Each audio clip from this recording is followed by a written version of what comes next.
Hello and welcome to this Affinity Photo tutorial, and this is the beginner's guide part 4b, which is a continuation of looking at some of the studio tabs found in Affinity Photo. The studios are these three panels down the right hand side of the interface, and each panel has a selection of tabs.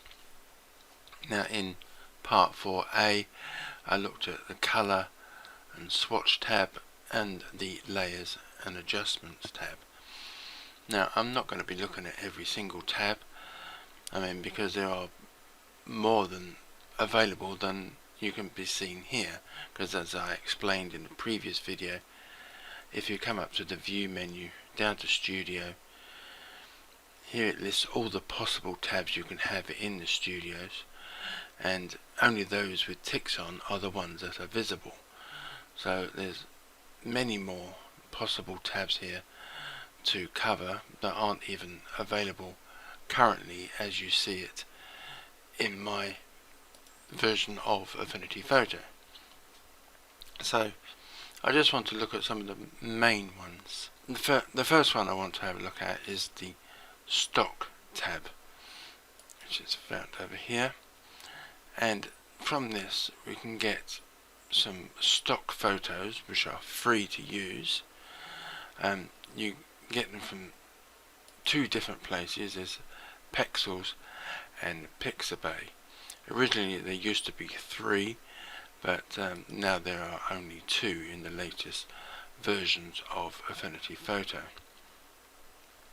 Now if I open up a new document, and let's say I'll make it A5 and it's in portrait orientation, and let's come to Pixabay. So if there's a certain subject that you want to have a look at, let's say for example there's a search box here, let's say I put in tree, press return, you get all these pictures of trees that you could use in your projects. So let's say for example you want to use this tree here, you can just click on it and drag it over to your new document, and it will come up here with a description and the size, but you can just close that. And if I come to the move tool, with the bounding box around the outside, you can see that this image is bigger than my A5 document, and not only that, but it is also the wrong orientation.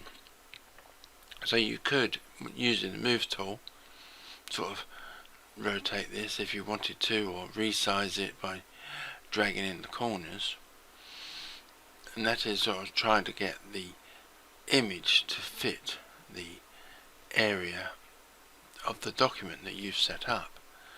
Now probably the best way to do this is to get the document size to fit the image that you've opened. So once you've dragged this onto the area, you can come up to the document menu and down to clip canvas, and you click on that. The canvas will then be made to fit whatever size of image you've dragged in. So it doesn't really matter what size document you make at the beginning, you can just click in, drag in an image, and then come to document and clip to canvas. Now I personally made a shortcut for this myself, but you can make your own keyboard shortcut if you don't want to come via the document menu. You can also, if you double click on whichever image you want, it will open up that image in this case Pixabay, and you could download the full size image at your leisure. So that is that option. So that's basically how simple the stock tab works. Now let me just delete this, and I'll open up another A5 document, and this time I'm going to have a look at brushes. Now this is a bit more complicated than the stock tab. Now if we need the paintbrush tool for this, which is found over here in the left, and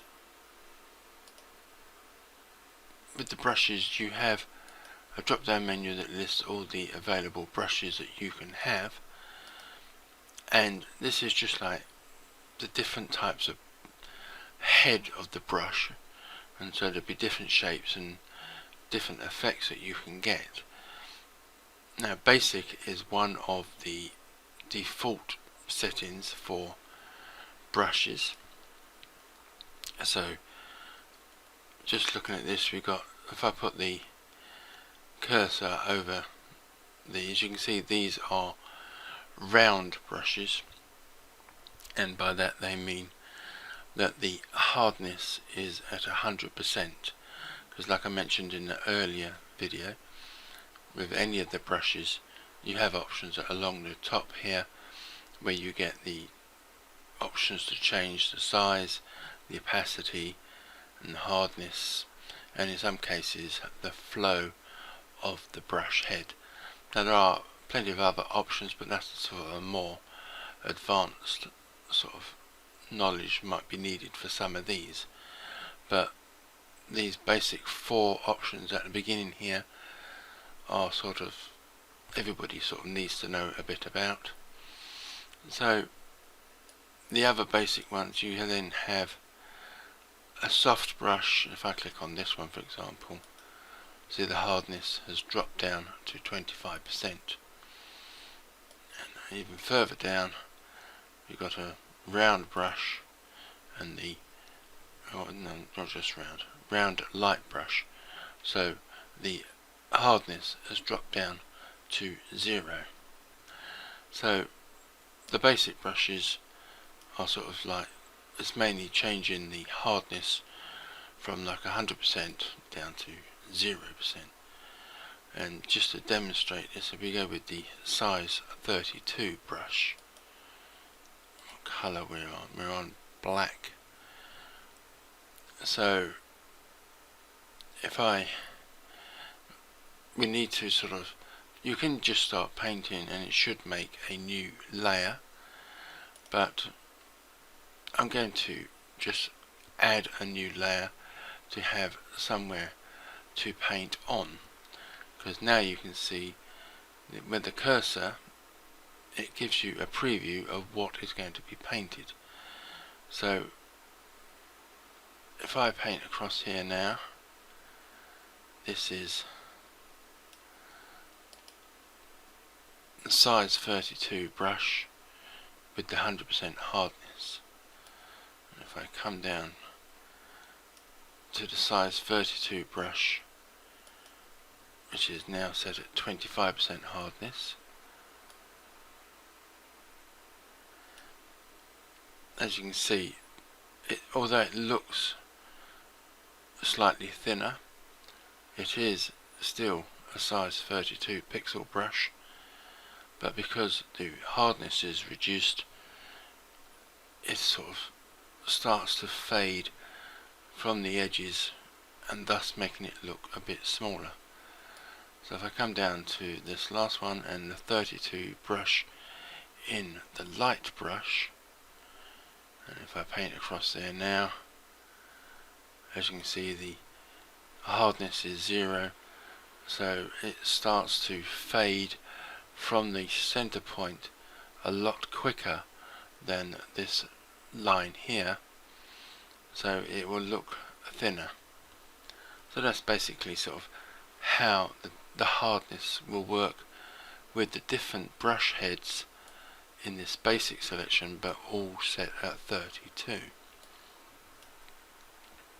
Now obviously if I come back up to, let's try a bigger one, the round brush 28, as you can see from this preview in the cursor, it's going to be quite a big brush with a hard edge. But if I lower the opacity, let's say down to 50%, you can see that that is not a solid colour. And obviously if you keep painting over that area, you will then make it into a more solid colour. Let me just bring this back up to 100% again, and we'll just have a quick look at flow.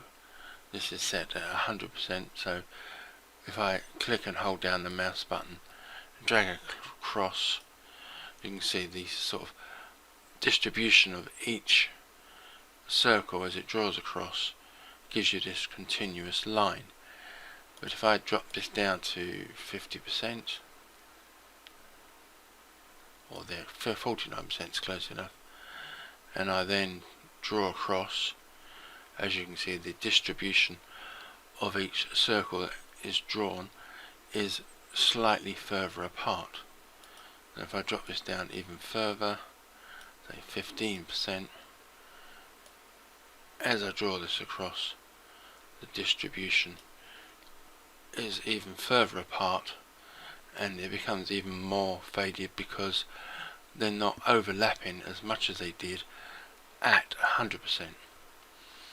So using the combinations of hardness, flow and opacity, you can get sort of various shades of the colour that you are after. Now changing the colour is pretty easy as such. Because this is black, you can just double click on here and sort of change that to red or whatever colour you wish, and then paint in red, or you can click in the box down here and change that to green. So changing colours from the different brush types is easy, and changing the size and flow and hardness is also pretty easy because they're all along the top here. Now you can also change the head of the brush. Let me just get rid of that as such, and then open a new layer. Let's get the colour back to being black.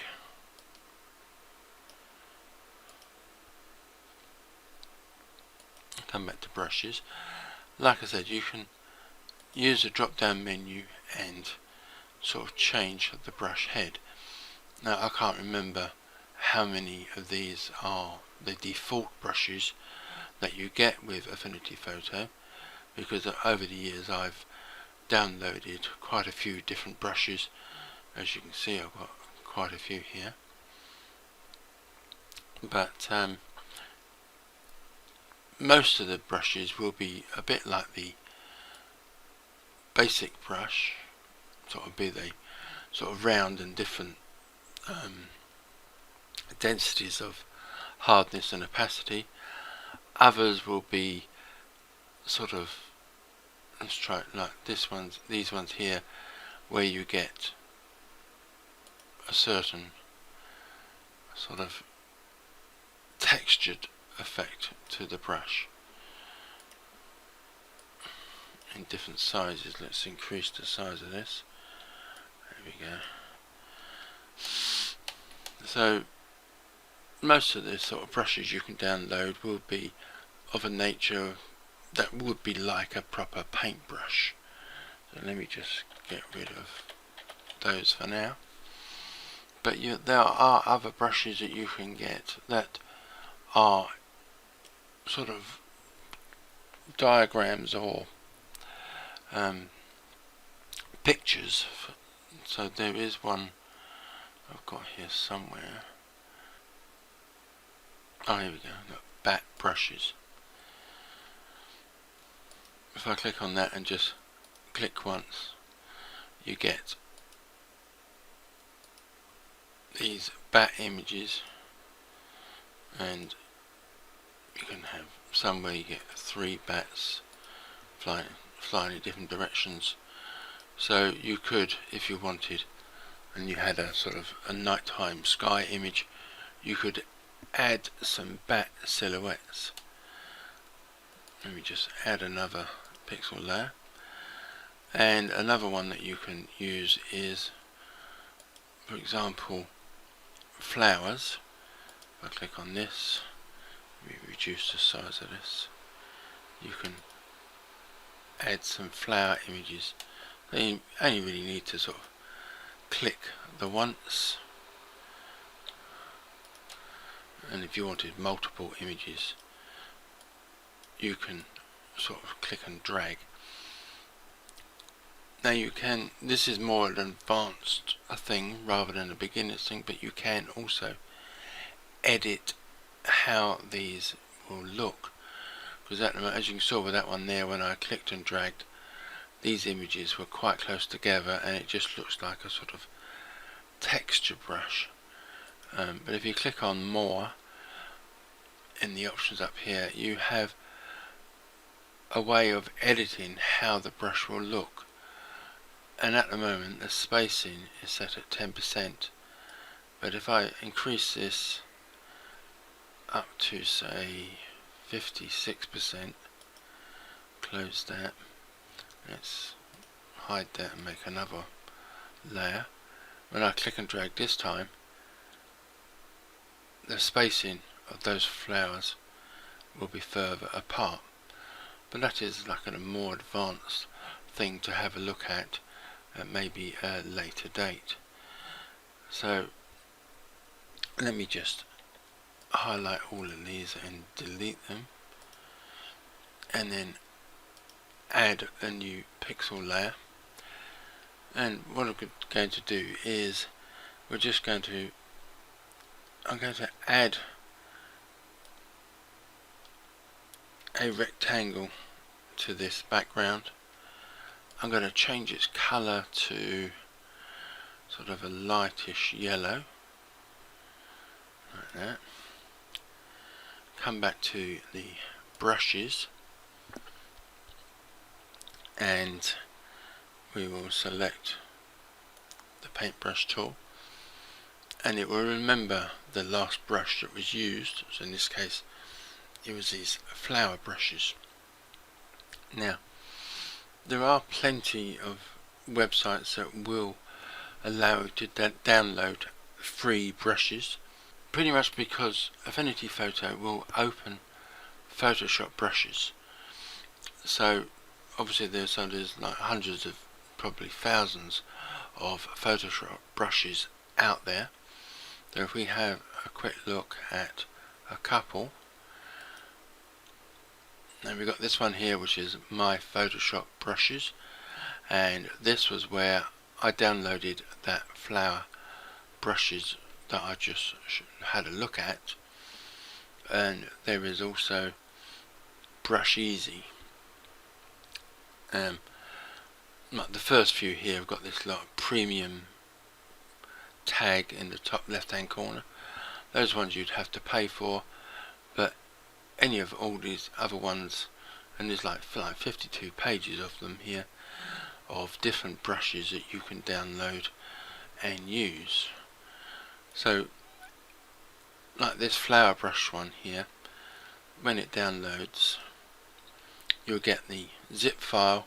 You just need to unzip that file and then it will open up the folder, and you will get a brush head which is .abr, which is Photoshop's file format for brushes, and this can be opened up in Affinity Photo. Now the thing is, some Photoshop brushes may be vector brushes.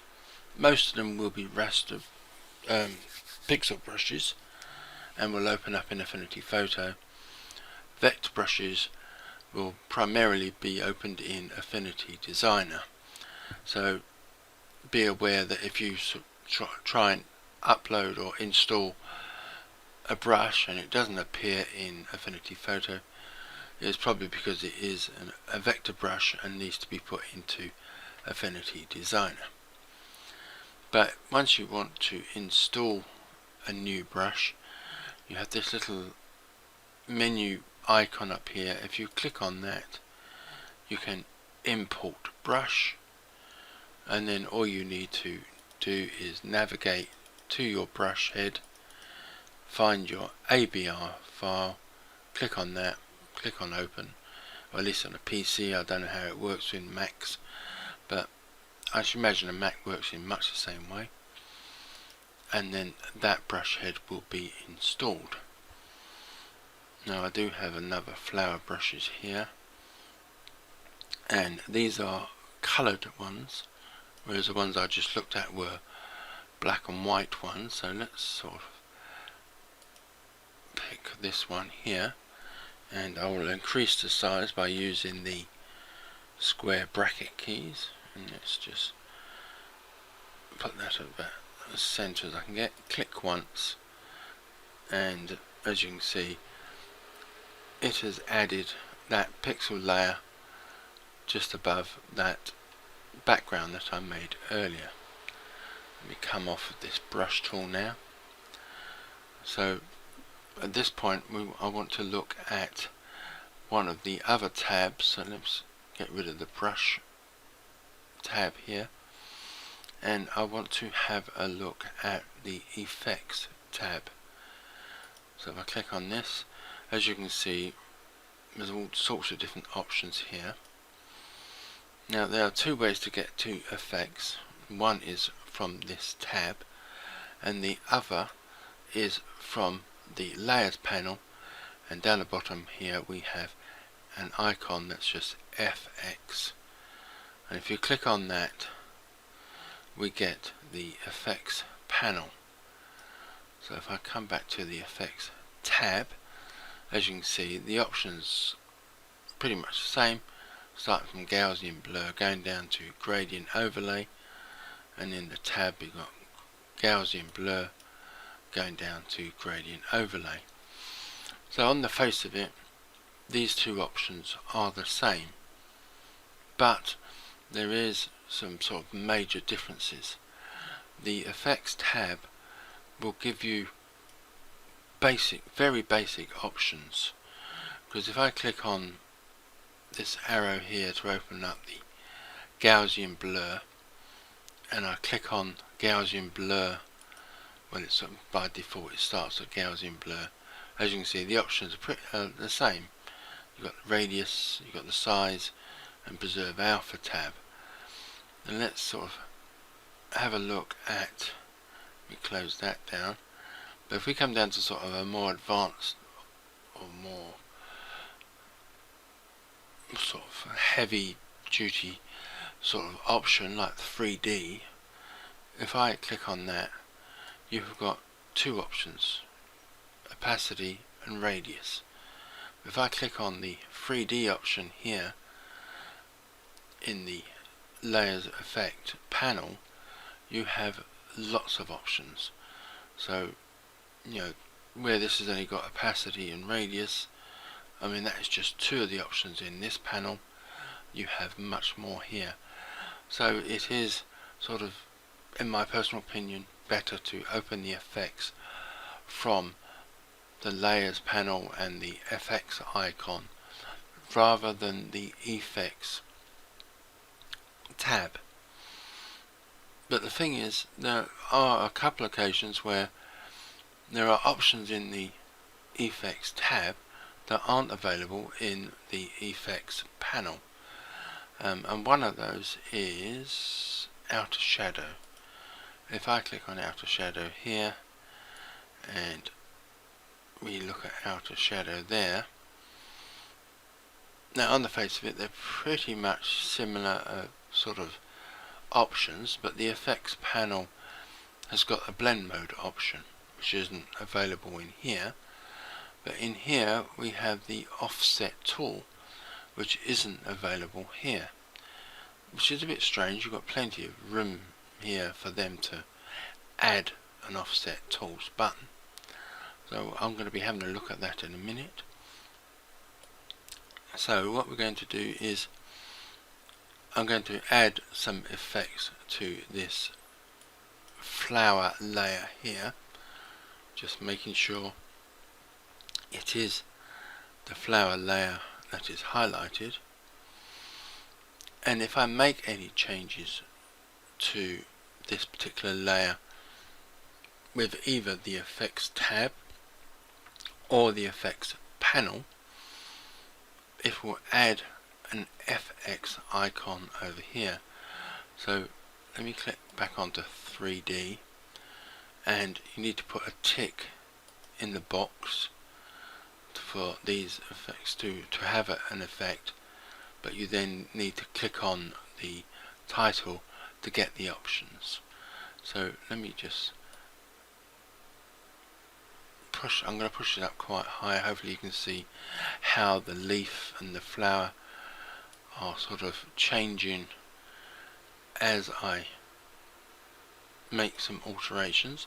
And as you can see, that FX icon has now been added to the layer, and you can change sort of the lighting of how it looks and get a sort of a more 3D effect on that image there. So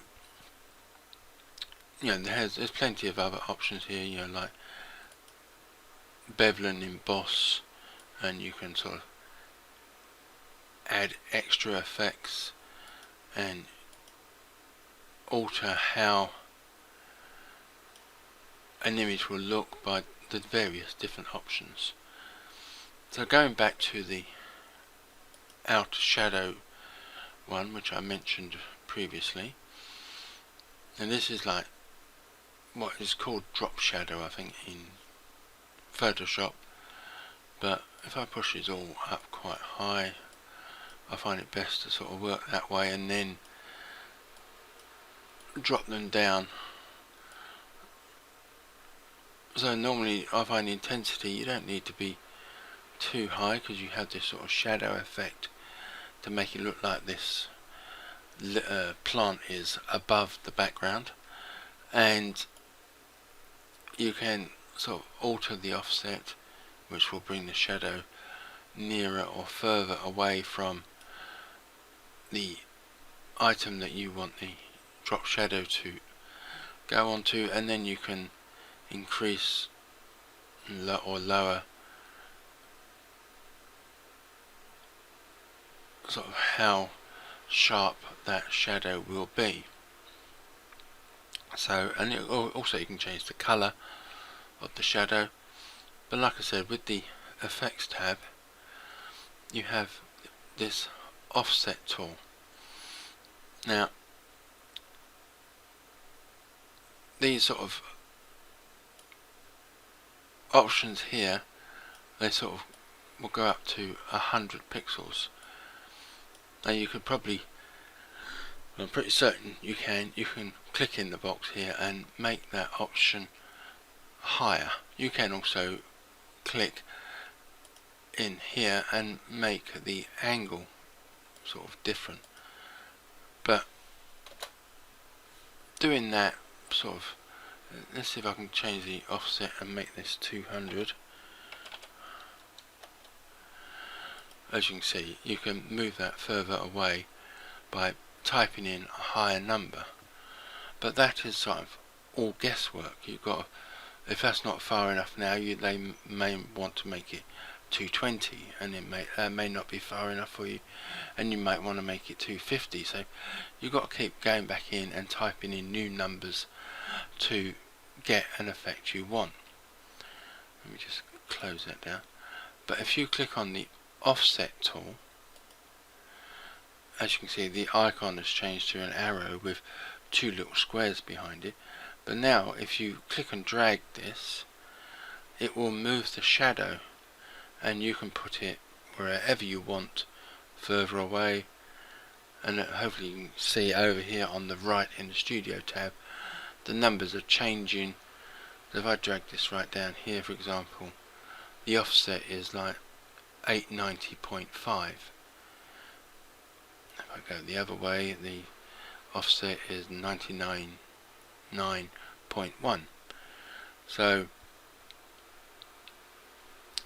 that option, the offset tool, is only available in the effects tab but not in the effects panel, which is very strange.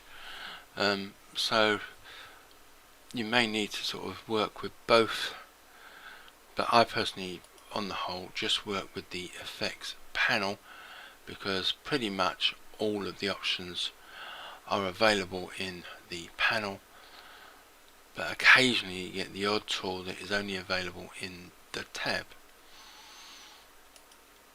Now you would think that because this has not made a new layer for this effects here, that it is sort of a destructive way of editing, but it is actually non-destructive, because if you at any point want to make alterations, if you double click on the FX icon on the panel, on the layer I should say, it will open up that panel, and if you wanted you could turn all those effects off. That FX icon has disappeared, and you can turn them all back on again, or add more as and when you want them. So that will be working non-destructively, although it's not on a new layer. So that is a look at the effects tab, and the next one I want to have a look at is style. So let me start a new document, and much like before I'm just going to add a background, and this time I'm going to sort of add some text. So let's just make this nice big text.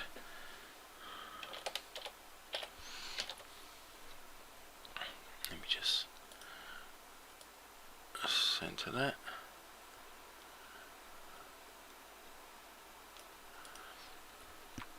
So we have our text layer here, and if I highlight that, come to the styles tab.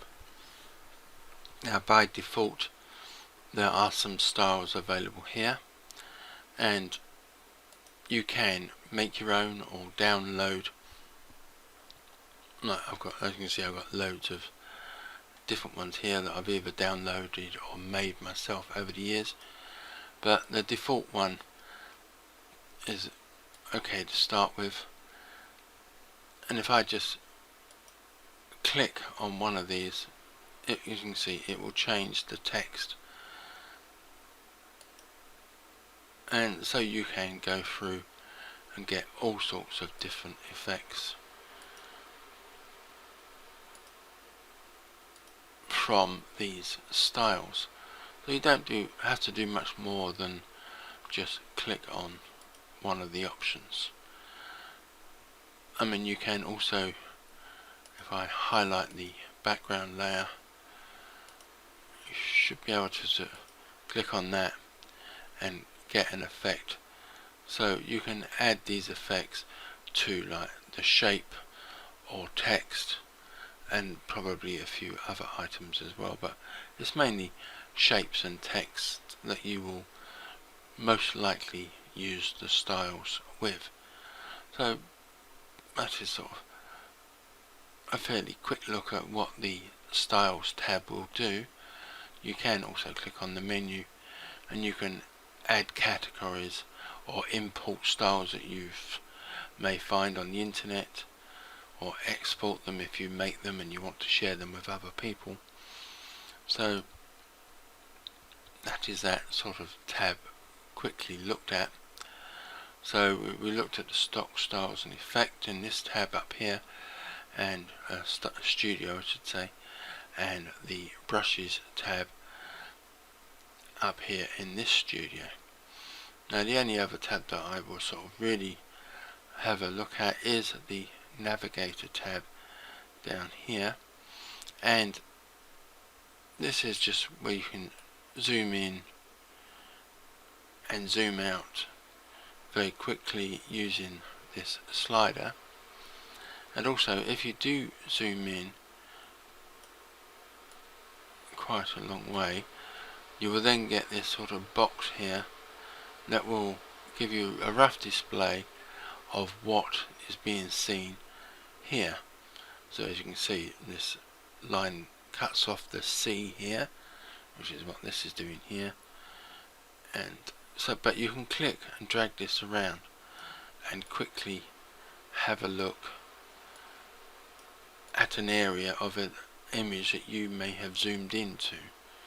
And this is quite handy if you're making a selection, and let's say I was trying to select just this A, so it's easier to do that while zoomed in, but it's also easy to find the area you want to have a close look at by using the Navigator tab.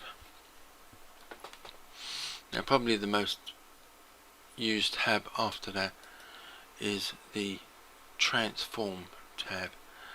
I mean, it's called XFM when you look at it like this, but once you click on it, it is the Transform tab. Now I have made in the past a video that just looked at this, and I will add a link to that in the description below this video. So I think that is pretty much as far as I want to go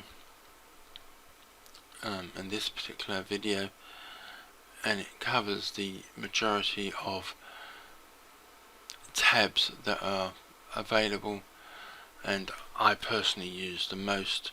And as a beginner, you probably will not use too many of the other video tabs, I should say. But just a very quick description. We have the History tab here, which lists the history of all the items and steps that I've done on this particular document. The Channels tab, it is sort of a more advanced editing option using the channels to edit, and there are plenty of videos out there about using channels. I must admit I really don't know what the 32-bit preview is. Never looked at it and never altered it, so I would personally advise, unless you really know what you're doing, to leave that alone. And the only other options are the histogram. Again, there are plenty of videos out there about histograms, but it basically just shows you the distribution of like the red, green and blue pixels on the particular document you have open. So if you can understand histograms, you'll know sort of how to edit your images. And the last tab really is the Linked Layers tab. Again, this is something I almost never use, but I have previously made a video on linking layers. They only introduced this tab in version 1.9, and we're now up to version 1.10, so it's not a sort of an old option that's been around for a while, but I have made a video about this, and I will again add the link to that in the description to this video. So that is the sort of end of this video.